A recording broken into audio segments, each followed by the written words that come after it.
오늘 찬양의 가사처럼 우리 부모님 주심 감사하고 가정 주심 감사하다. 이 고백이 저와 여러분의 고백이요, 또 우리 하나님 앞에 영원히 드릴 은혜의 고백인 줄로 믿습니다. 우리 여기 이 자리에 부모님들이 대부분이실 텐데요, 또 부모님 아니신 분들도, 또 서로 부모된 분들도 서로를 향해서 감사합니다, 수고하셨습니다, 우리 이렇게 한번 인사하겠습니다. 감사합니다, 수고하셨습니다. 오늘 어버이 주일을 맞아서 우리 청년들이 또 여러분에게 꽃을 한 송이씩 전해주었습니다. 원래 꽃을 이렇게 달아주었는데 오늘은 특별히 전해준 것 같은데요, 이 비누꽃이라고 합니다. 그래서 비누 냄새가 나는 아주 향기로운, 썩지 않는 꽃인데요, 향기로운 인생으로 사신 우리 부모님께 감사를 표현한 것 같습니다. 꽃을 들 필요는 없으시고요, 집에 가셔서 혹시 이게 비누꽃이라는데 비누인가 실험해 보셔도 될 것 같긴 한데, 아무튼 그 향기가 영원히 사라지지 않는 그런 꽃처럼 우리 어머니 아버지들 건강하시고 영원히 평안하실 수 있기를 간절히 소망합니다. 오늘 본문은 위대한 사도 바울이 자신의 영적 아들로 삼고 있는 디모데에게 권면과 사랑으로 쓴 목회 서신의 일부입니다. 디모데가 목회자였기 때문에 목회적으로 돕는 조언과 함께 특별히 영적인 아버지로서 깊은 사랑을 가지고 디모데의 지친 어깨를 토닥토닥 토닥여주고 있습니다. 그 가운데 사도 바울이 디모데를 위로하고자 힘을 북돋아주기 위해서 확인시켜주고 있는 것이 몇 가지가 있습니다. 이 디모데가 힘을 내기 위해서 확인시켜주고 있는 것이 서론부터 몇 가지로 나오고 있습니다. 우리도 지치고 힘든 시간들 속에서 다시 일어서서 달려갈 힘을 얻는 비결, 바로 그 비결이 본문에 나타나 있는 것입니다. 사도 바울이 디모데를 위로하고 힘을 북돋아주기 위해서 확인시켜주고 있는 것 중에 하나는 디모데에 있어서 가족과 부모의 존재에 대한 바른 마음가짐이었습니다. 부모를 어떻게 생각하느냐, 또 부모의 존재에 대해서 어떤 마음가짐을 가지고 살아가야 하느냐, 여러 가지 목회적 조언도 필요했고요, 또 신앙적 조언도 있었습니다. 이 디모데서 짧은 이 서신서를 통해서 그런 많은 목회적 조언을 담아도 모자랄 텐데, 사도 바울은 사랑하는 아들, 영적 아들 디모데에게 그가 힘을 낼 수 있도록 힘을 내는 비밀스러운 회복의 비결을 이야기하고 있는데, 그 비결이 어디 있느냐? 가족 관계 안에 있음을 나타내고 있습니다. 특별히 부모님에 대해서 바른 마음가짐을 갖는 것이 온전한 신앙과 삶의 회복에 절대적인 역할을 하고 있음을 상기시키고 있습니다. 저와 여러분의 신앙도 온전한 신앙이 되기를 간절히 소망합니다. 또 지쳐있는 삶의 자리에서도 무언가로 힘을 얻어서 다시 일어서는 저와 여러분의 삶이 되실 수 있기를 축복합니다. 그 비결을 오늘 말씀이 가르쳐주고 있는데, 부모님의 존재에 대한 바른 마음가짐을 가져야 된다, 두 가지로 말씀하고 있습니다. 여러분, 우리 믿음의 사람들이 힘을 얻기 위해서, 우리 믿음의 사람들이 온전한 신앙이 되기 위해서 부모님의 존재에 대한 어떤 마음가짐을 가지고 살아가야 하겠습니까? 첫 번째로 부모님을 기억하라고 말씀하고 있습니다. 기억하되 세상이 다 나를 부인하고 하늘이 무너져도 끝까지 나를 사랑하시는 부모님이 계시다는 사실을 기억하라고 말씀하고 있습니다. 사랑하는 성도 여러분, 여러분의 부모님이 여러분을 끝까지 사랑하시는 것을 늘 기억하실 수 있기를 축복합니다. 그것이 온전한 신앙의 비결이고요, 그것이 여러분의 삶에 지쳐있는 자리에서 일어설 수 있는 힘인 것을 말씀이 가르쳐주고 있습니다. 사도 바울은 삶과 사역에 지친 디모데를 위로하고 힘을 북돋아주기 위해서 가장 먼저 그의 외할머니와 어머니를 기억하게 했습니다.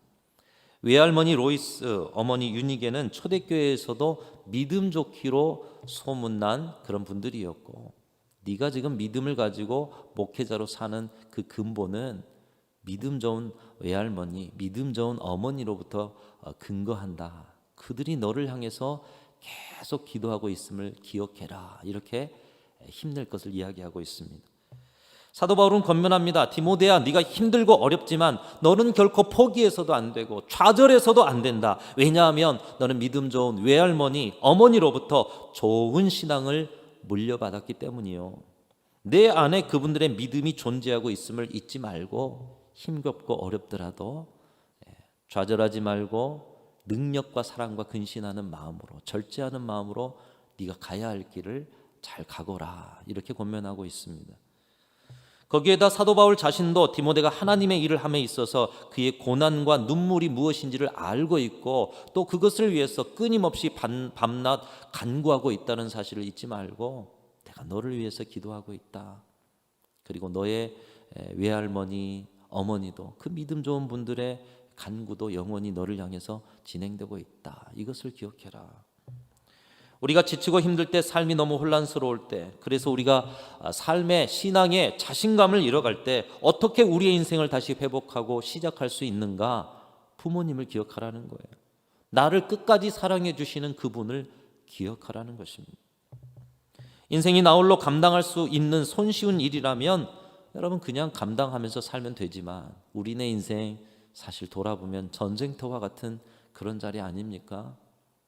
수많은 인생의 일들이 우리를 의기소침하게 만듭니다. 우울하게 만듭니다. 무겁게 만듭니다. 심지어 산다는 것 자체가 불안하고 두려운 마음이 들 때도 있습니다. 특별히 오늘날은 더욱 그렇지 않습니까? 다른 어떤 시대보다 먹고 입고 쓰고 여러 삶의 편안함을 누리고 있지만 다른 어떤 시대보다 우울하고 미래에 대한 희망을 잃어버리고 이기적이고 무질서한 그런 시대가 되어가고 있습니다. 그래서 미래에 대한 두려움이 생겨나고 불안감이 높아지고 있는 이 시대, 이 불안을 어떻게 극복할 수가 있느냐는 거예요. 근데 불안이 어디로부터 오느냐? 삶의 안정이 아닌 뭔가 모를 변동, 변수를 통해서 오는 거예요. 근데 그 변수 속에서도 우리의 마음을 평안하게 하는 그 무엇이 도대체 어떤 것이냐? 여러분 어린 시절을 한번 생각해 보십시오. 갓난아이가 이제 엄마 품에서 조금 자랐다고 기어다닙니다. 머리도 못 가누던 그 아이가 이제 두 발로 슬슬 걸어 다니는데요. 걸어 다니기 시작하면서 기어다니기 시작하면서도 항상 주시하는 것이 있습니다. 엄마가 어디 있는가요? 조금 기어가다가 돌아보면서 엄마의 존재를 확인합니다. 몇 걸음 걸어가다가 엄마의 존재가 어디 있는가를 또 확인합니다. 수시로 엄마의 소재를 파악합니다. 그것이 우리의 본능입니다. 우리의 불안을 이겨내는 힘은 우리 자신에게서 오는 것이 아니라 무언가를 의지하게끔 입력되어 있다는 것이에요. 오늘날의 세상이 주는 불안을 극복할 수 있는 비결도 마찬가지입니다. 하나님이 우리 안에 무언가를 의지하게끔 프로그램화 시켜 놓았다는 거예요. 그 훈련이 어디로부터 되느냐? 우리에게 끝까지 사랑해 주시는 부모님을 먼저 바라보는 것을 통해서 된다라는 거예요. 정리하면 하나님께서 우리 인생의 힘겨움을 극복하고 불안과 두려움을 극복하도록 의지하게끔 이 땅 가운데 보내신 분, 그 의지를 통해 하나님을 의지하게끔 만드시고 훈련하시도록 보내신 분이 우리네 부모님들이라는 사실입니다. 지치고 힘들 때 무언가 계산과 방법과 수단을 다 해봐도 채워지지 않는 자리가 있는데 바로 그 자리는 다른 누구의 자리가 아니라 우리가 의지하도록 보내신 우리 부모님들의 자리가 있다라는 거예요. 변함없는 사랑과 기도로 인생을 채워가시는 우리 부모님을 통해서 우리는 회복을 얻고 힘을 얻게 되는 것입니다. 그리고 그 자리를 통해 부모님의 사랑이 이런 것인데 하나님의 사랑은 또 얼마나 한 것인가, 진정한 회복의 길로 나아갈 수가 있는 것이죠. 사랑하는 성도 여러분, 삶이 힘드십니까? 삶이 무겁고 여러분의 삶의 불안과 두려움이 끊임없이 찾아오고 있으십니까?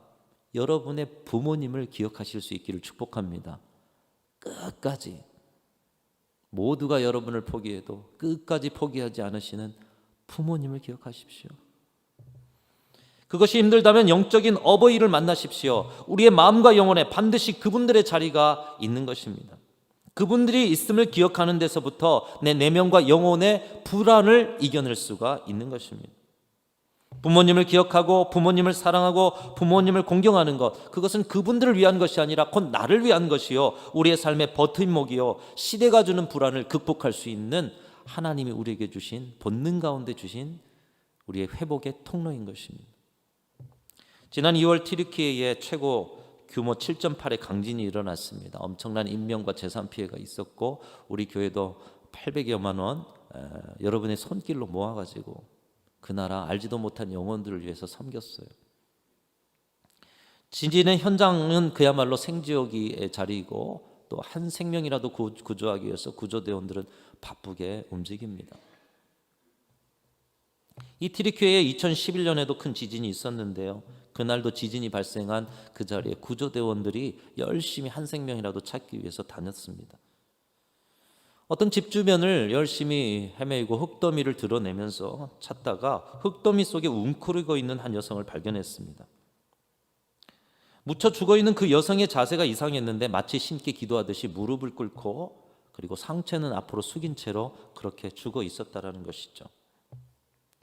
집이 붕괴되면서 목의 뼈와 허리의 뼈가 다 골절되고 구조팀이 손을 넣어서 이분이 숨을 쉬는가 이렇게 확인해 봤을 때는 숨은 멈춰 있고 체온도 없고 몸도 굳어 있는 그런 상태였어요. 죽어 있는 이 여성을 포기하고 급히 다른 생존자 탐색에 나섰는데 그 중에 팀장이 어떤 이상한 낌새를 차렸는지 그 여성에게로 가서 무릎을 꿇어 웅크린 채 굳어 있는 그녀의 팔 안으로 손을 집어넣어 왔습니다. 그런데 거기에 무언가가 잡히는 거예요. 확인해 보니까 아이가 잡히는 거예요.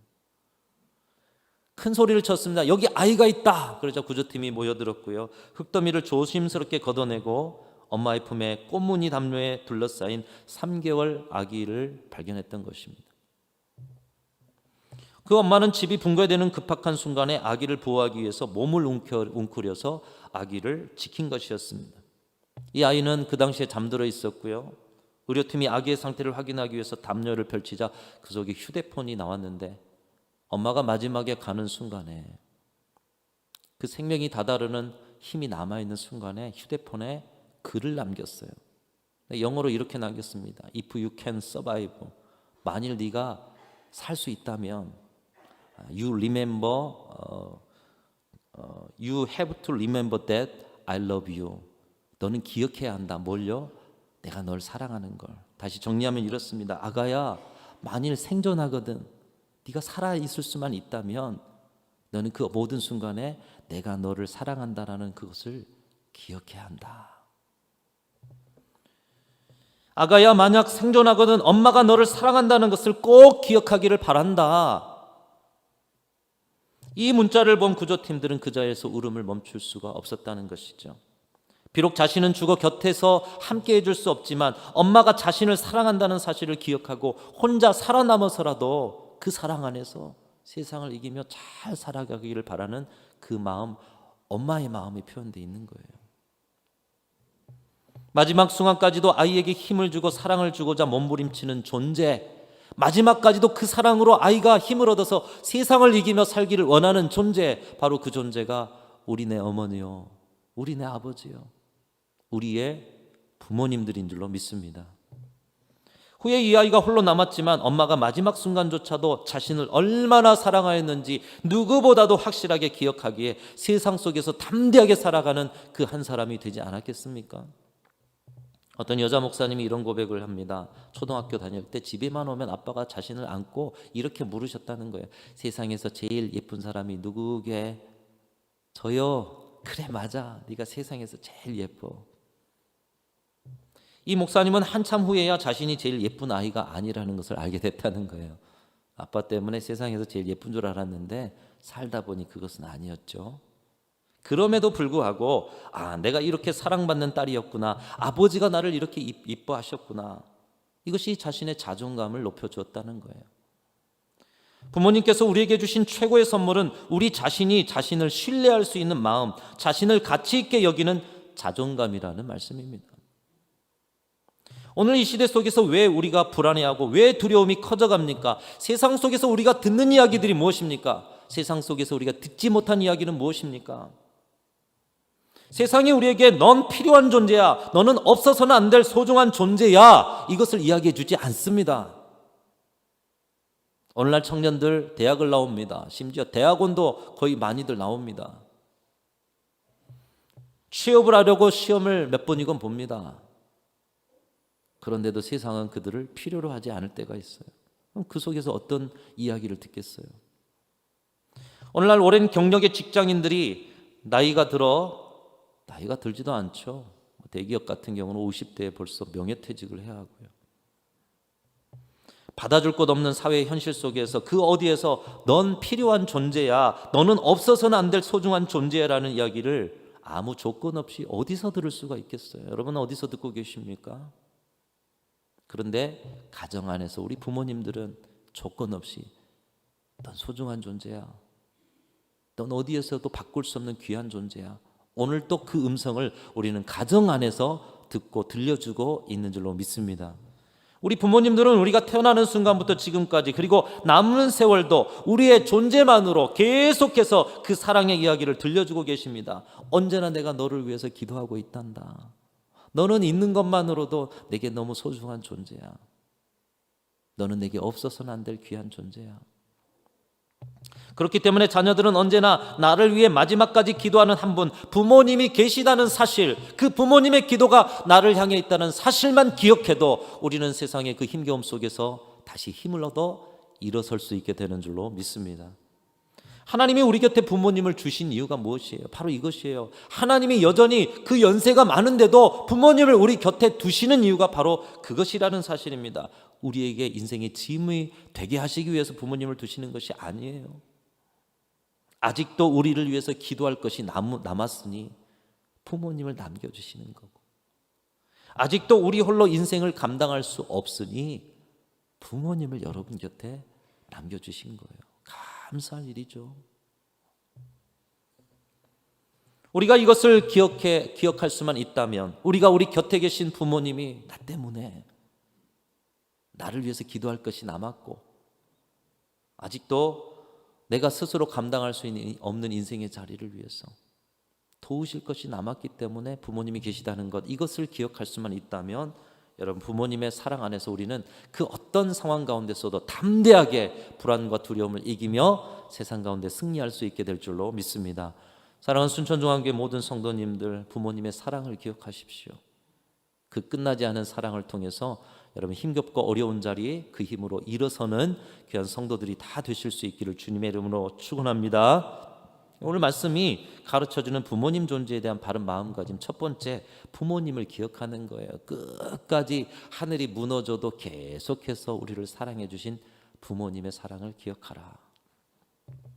또 오늘 말씀이 가르쳐주시는 부모님의 존재에 대한 바른 마음가짐, 두 번째는 뭐냐? 내가 나의 부모님의 자녀가 되었다는 것을 자랑스럽게 여기라고 말씀하고 있어요. 자랑스럽게. 그냥 부모님은 부모님이요 나는 나가 아니라 부모님을 인정하고 자랑스럽게 여기라. 부모님을 부끄러워하지 말라고 디모데를 향해서 권면하고 있어요. 오늘 7절 8절 말씀 가운데 직접적으로는 아니지만 이 말씀을 통해서 우리 가운데 부모님의 존재에 대한 마음가짐을 가르치고 있습니다. 우리 7절 8절 함께 읽어보겠습니다. 시작. 하나님이 우리에게 주신 것은 절제하는 마음이니 그러므로 너는 내가 우리 주를 증언함과 또는 주를 위하여 갇힌 자 된 나를 부끄러워하지 말고 오직 하나님의 능력을 따라 복음과 함께 고난을 받으라. 지금 직접적인 부모님에 대한 이야기는 나오지 않고 있지만 영적인 아버지 사도 바울이 사랑하는 영적인 아들 디모데에게 말하고 있어요.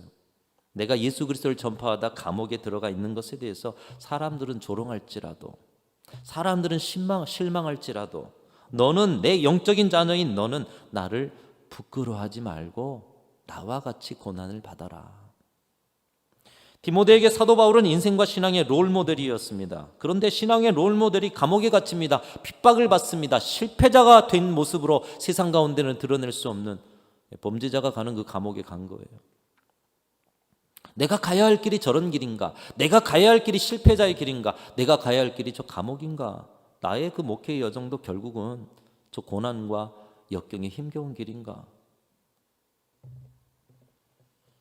한편으로는 부끄러워할 수 있는 일이었습니다. 그러나 사도 바울은 디모데에게 당당하게 권면합니다. 자신의 상황과 조건이 어떻게 되건 실망하지 말고 부끄러워하지 말라고 권면하고 있습니다. 여러분, 부끄러워하지 말라는 말은 한편 생각하면 이렇게 당당하게 말하면서 자랑스러워하라는 얘기예요. 네가 따라올 길이 여기라는 얘기예요. 우리는 이 말씀 속에서 부모님에 대한 우리의 태도에 대한 말씀을 듣습니다. 여러분이 혹시 어떤 이유에서건 여러분의 부모님을 부끄러워하신 적은 없으십니까? 부모가 못 배워서 부끄럽고, 부모가 많이 가지지 못해서 부끄럽고, 부모가 사업에 실패해서 부끄럽고, 부모가 나이 많아져서 부끄럽다고 생각하신 적은 없으시냐는 거예요. 그러나 우리 믿음의 사람들은 최소한 부모님을 볼 때 그분의 실패와 부족과 연약함에 대해서 부끄러워해서는 안 된다는 것을 말씀하고 있어요. 그분들이 아무리 인생의 나락에 떨어져도 부끄러워하지 말아라. 여러분 생각해 보면 부모님이 우리를 향해서 주신 사랑이 그렇습니다. 부모님은 우리를 부끄러워하지 않으셨어요. 여러분이 태어날 때 손에 뭐 쥐고 오셨어요? 여러분이 태어난 것을 볼 때 그 핏덩이를 볼 때 여러분 이쁩니까 사실? 일그러져서 세상에 태어난 그 얼굴이 뭐가 이쁘다고요. 때론 질병을 안고 태어났어도 단지 내 아들 내 딸이라는 이유로 기뻐하고 자랑스러워하신 분들이 누구예요? 여러분의 어머니 아버지들이셔요. 학교를 가고 공부를 할 때도 학교에서 1등을 하고 좋은 직장에 반듯하게 취직해서 월급을 펑펑 벌어다가 주지 못해도 여러분이 내 아들 내 딸이라는 그 이유만으로 기뻐했던 분들이 바로 우리네 부모님들이라는 사실입니다. 마찬가지로 우리도 우리 부모님의 생애 속에 여러 가지 연약함이 드러났을지라도 부모님의 존재만으로 부모님이 계시는 것만으로도 기뻐하고 감사하고 자랑스러워해야 한다는 것입니다. 그 연약함이 존재를 넘을 수 없기 때문이에요. 연약함이 있다고 해서 그 존재의 가치만큼 연약함을 취급해서는 안 된다는 거예요. 여러분 그러나 우리의 현실은 점점 부모의 존재를 부담스러워하고 때로는 부끄러워할 때가 많아요. 오늘의 시대가 그걸 보여주고 있습니다. 결혼정보회사에서 20, 30대에 결혼하려고 하는 사람들의 설문조사를 했어요. 결혼하면 시부모와 함께 살겠느냐. 오늘의 시대에는 참 질문 자체가 어려운 질문인 것 같아요.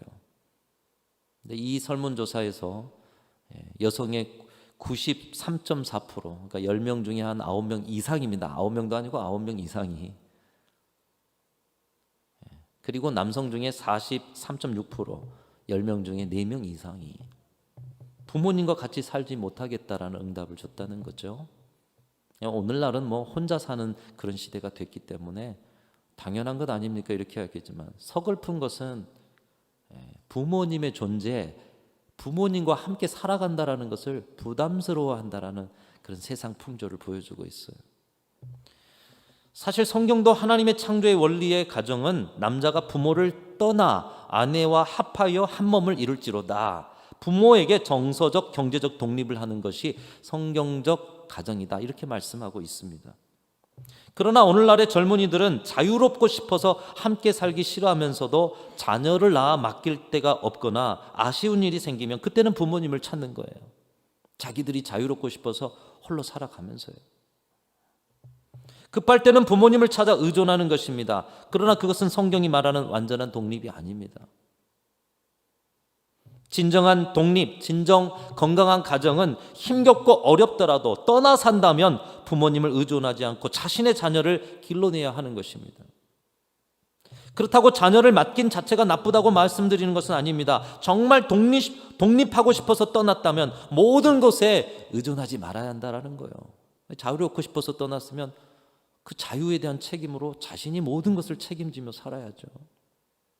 내가 불편하면 멀리하고 내가 필요할 때는 함께하는 것은 부모 자식 간의 관계를 떠나 인간관계의 기본도 안 되는 일 아니겠어요? 필요하니 부모님을 가까이 둬요. 필요 없으니 부담스러워서 멀리해요. 이게 어떻게 그냥 평범한 인간관계에서도 있을 수 있는 일입니까? 하나님의 축복의 통로인 부모와 자녀 간의 관계가 점점 멀어지고 있습니다. 그래서 근래에 유행하는 그 유행어들 중에 이런 말들이 있어요. 특별히 딸은 조금 나은데 아들이 문제입니다. 저는 아들이 셋이라서 큰 문제입니다. 이런 말이 있어요. 아들은 낳으면 1촌, 뭐 이거야 뭐 딸도 그렇겠죠. 대학 가면 4촌, 저희 첫째 아들이 4촌 돼버렸습니다. 군대 다녀오면 8촌, 장가 가면 사돈의 8촌. 애 낳으면 동포. 오늘 우리 순천중앙교회 가정 가운데 동포들이 많죠. 예전에는 일촌이 있고 내 아들이었는데 이제는 동포가 많아요. 이민 가면 해외 동포라고 합니다. 점점 부모와 자녀의 사이가 멀어진다라는 의미입니다. 필요할 때는 일촌처럼 가까이 붙어요. 그런데 필요 없을 때는 해외 동포처럼 멀어지는 부모와 자녀 간의 관계. 여러분, 어떻게 이런 관계 안에 축복이 임하겠어요? 어떻게 이런 가정에 하나님이 축복을 부어주시는 그 축복이 담기겠습니까? 요즘 일명 고독사가 늘어나고 있습니다. 얼마 전에도 70이 넘은 남자 노인이 혼자서 오피스텔에 살다가 혼자 고독하게 돌아가셨는데 5일 후에 발견됐어요. 우리 어르신들은 꼭 여러분 부담을 준다 이런 생각하지 마세요. 생명은 고귀하고 여러분의 순간에 1초도 고귀합니다. 홀로 가시면 안 돼요. 목사를 부르세요. 목사를. 이분이 자녀가 없어서 혼자 산 게 아니죠. 자녀들에게 부담을 줄까 아니면 혼자 사는 것이 편해서 그러셨는지 몰라도 오피스텔에, 근데 오피스텔이라는 것은 좋은 곳이잖아요. 혼자 살기에 편리하게 만들어진 고급 오피스텔. 아마도 자녀들은 생활비도 잘 드리고 때가 되면 선물도 잘 드리고 아버지를 살기 편리한 오피스텔에 잘 모셨다고 생각했을 것입니다. 그러나 홀로 임종하셨다는 거예요. 마지막 순간 자녀를 부르지도 못한 부모의 심정 누가 알겠습니까? 마지막 순간 인생을 마지막을 정리하는 순간에 사랑한다 고맙다는 이야기도 못한 채로 그것을 보고 자란 손주들, 그 부모에게 어떤 효를 행할 수가 있겠어요? 새 중에 어미에게 효도를 가장 잘하는 새가 까마귀라고 합니다. 우리는 까마귀가 흉조라고 하는데 까마귀가 참 본받을 점이 있는 점이 있다라고 해요. 까마귀는 언제나 어미새에게 먹을 것을 물어다 준답니다. 어미새에게요. 근데 어미새가 늙어서 털이 다 빠져 날지 못하게 되면 그때는 어미새를 등에다 업고 다니면서 먹을 것을 찾아 봉양한다고 해요. 먹을 것을 찾으러 가는데 위험을 당할까 봐 업고서 다니면서 봉양하는 새. 여러분, 까마귀 욕하지 마십시오. 이런 미물도 어미를 그렇게 소중히 여기는데 사람은 어찌해야 되느냐는 거예요. 여러분, 부모님을 공경하는 것이 무엇입니까? 부모님이 바라는 게 뭐예요? 부모의 존재를 인정해 드리는 거예요. 여러분이 부모님을 진정으로 공경하는 모습은 나 자신이 내 부모님의 자녀됨을 자랑스럽게 여기는 데 있다라는 거예요. 자랑스럽게. 그것이 표정에 나타나죠. 말투에 나타나죠. 매일 늙어가시는 부모님, 초라한 모습으로 서 있는 부모님, 우리 순천종안교회 성도들은 한 사람도 부모님을 부끄러워하는 분들이 없으시기를 주님의 이름으로 축원합니다. 사람 누구나 그 길 가는 것 아니겠어요? 자식을 위한 길이라면 천리길이라도 마다하지 않고 달려가시고, 또 자식을 위한 길이라면 손발이 다 닳아도 당신 몸 아끼지 않고 달려오신 부모님의 사랑, 여러분 그것을 깨달았다면 이제는 그것이 여러분 차례라는 거예요. 여러분 지금 잘하고 계십니까? 축복의 통로가 여러분의 삶에 임하고 있는 줄로 믿습니다. 여러분, 그러나 부모님을 부끄러워하고 너무 멀어지셨습니까? 회복하셔야 한다는 거예요. 아니, 회개하셔야 한다라는 거예요. 그것이 하나님의 뜻입니다. 하나님의 뜻이 특별히 율법 안에 포함되어 있는데요. 출애굽기 20장 12절 말씀, 여러분 같이 한번 읽어봤으면 좋겠습니다. 시작. 그리하면 내 하나님 여호와가 내게 준 땅에서 내 생명이 길리라. 아멘. 부모 공경해야 이 땅에 주신 수 다 알 수 있다는 거예요. 부모 공경하는 그 질서를 알고 사는 사람들에게 하나님이 예비하신 복도 부어주신다는 거예요. 근데 이걸 율법에 두셨어요. 무슨 말씀이죠? 부모 공경은 어느 때 하고 어느 때 하지 말라는 상대적인 것이 아니라는 거예요. 상황과 조건과 상관없이 지켜야 하는 절대적인 하나님의 뜻임을 하나님은 구약 성경에서부터 말씀하고 계시는 거예요. 왜 하나님께서 부모님을 우리에게 주셨고 부모 공경의 삶을 절대적인 율법에 두셨을까요? 여러분, 진정한 회복으로 나가기 위해서는 우리는 하나님을 만나야 합니다. 진정한 회복을 위해서 우리는 하나님을 만나야 해요. 근데 왜 부모님 사랑을 이야기하고 있어요? 부모님의 사랑을 통해, 그 끝없는 사랑을 통해 하나님의 사랑을 우리는 어렴풋이나마 체험할 수 있기 때문인 것이에요. 부모 공경을 통해서 하나님 경외하는 법을 어렴풋이나마 배울 수 있기 때문에 하나님께서 부모를 우리 가운데 주셨다라는 거예요. 그래서 부모님의 사랑으로, 부모 공경의 삶으로 이 땅에서 복받고 삶의 회복과 힘을 얻을 뿐만 아니라 그것을 통해 진정 우리를 사랑하시고 진정 우리의 경외를 통해 인생의 복을 주시는 하나님을 만남으로 인생 가운데 그 어떤 것도 줄 수 없는 힘과 회복과 능력을 얻어 살아라. 주님께서 그 삶을 주시기 위해서 우리에게 부모님을 주신 줄로 믿습니다. 오늘 말씀도 그것을 말씀하고 있지 않습니까? 회복의 비결 두 가지를 디모데에게 말하고 있어요. 첫 번째로는 부모님을 기억하라. 어떤 상황일지라도 하늘이 무너져도 끝까지 너를 사랑하는 외조모 할머니와 어머니를 기억하고 그 믿음이 네 안에 심겨져 있는 것을 기억하면서 능력과 사랑과 근신하는 마음으로 절제하는 마음으로 목회의 여정을 이겨가라. 바로 그 끝까지 사랑하시는 부모님의 사랑을 통해 하나님의 사랑을 디모데 네가 느낄 수 있지 않느냐. 또 하나 내가 부모님의 자녀됨을 부끄러워하지 않고 자랑스러워하고 부모의 존재 자체로 기뻐해 드릴 때 하나님께서 그 무언가를 공급해 주시지 않아도 하나님이 우리 아버지 되신 만으로 그분을 즐거워하고 그분을 예배할 수 있지 않겠느냐. 그 회복이 너의 목회의 회복의 가장 중심적인 자리이다. 부모 사랑, 부모 공경을 통해 하나님 사랑, 하나님 경외의 삶을 회복하라. 그것이 너의 지친 삶을 일으키는 힘이다. 오늘 이 말씀을 통해서 가르쳐주고 있는 것입니다. 사랑하는 성도 여러분, 이 은혜가 저와 여러분의 가정과 신앙 안에 넘쳐나실 수 있기를 주님의 이름으로 축원합니다. 특별히 2023년 어버이 주일을 맞아서 자녀들은 부모님을 기억하고 자랑스러워하고 공경하고 우리 부모님들은 끝까지 자녀들을 사랑하면서 기도해 주시면서 여러분의 가정이 바로 하나님의 사랑이 드러나고 체험되는 그런 자리로 만드셔서 영원하신 하나님의 사랑, 또 끝까지 우리에게 복 주시기 원하시는 하나님의 사랑이 가정 안에서부터 충만한 그런 놀라운 은총이 저와 여러분의 가정 안에 넘쳐나시기를 주님의 이름으로 축원합니다. 올 한 달 이 믿음으로 살면서 부모는 자녀를, 자녀는 부모를 우리 하나님을 사랑하는 그 통로로서 체험할 수 있고 또 그 은혜를 공급받으시는 축복의 대로가 여러분의 가정에 열리시기를 간절히 소망합니다. 하나님 아버지 감사합니다. 저희들에게 부모님을 허락해 주셔서 감사합니다. 언제나 우리를 사랑해 주시는 부모님을 기억하게 하여 주옵시고 각 가정마다 부모 공경, 자녀 사랑의 온전한 질서가 회복되어 축복의 대로가 열려지는 은총을 허락하여 주시옵소서. 이제 우리 가정의 무너진 자리가 바로 세워지기 원합니다. 서로 사랑하며 서로 존경하는 일을 통해서 진정 하나님 사랑하고 하나님 경외하는 일까지 나아가는 우리네 가정들이 다 되게 하여 주시옵소서. 우리 구주 예수 그리스도의 이름으로 간절히 기도하옵나이다. 아멘.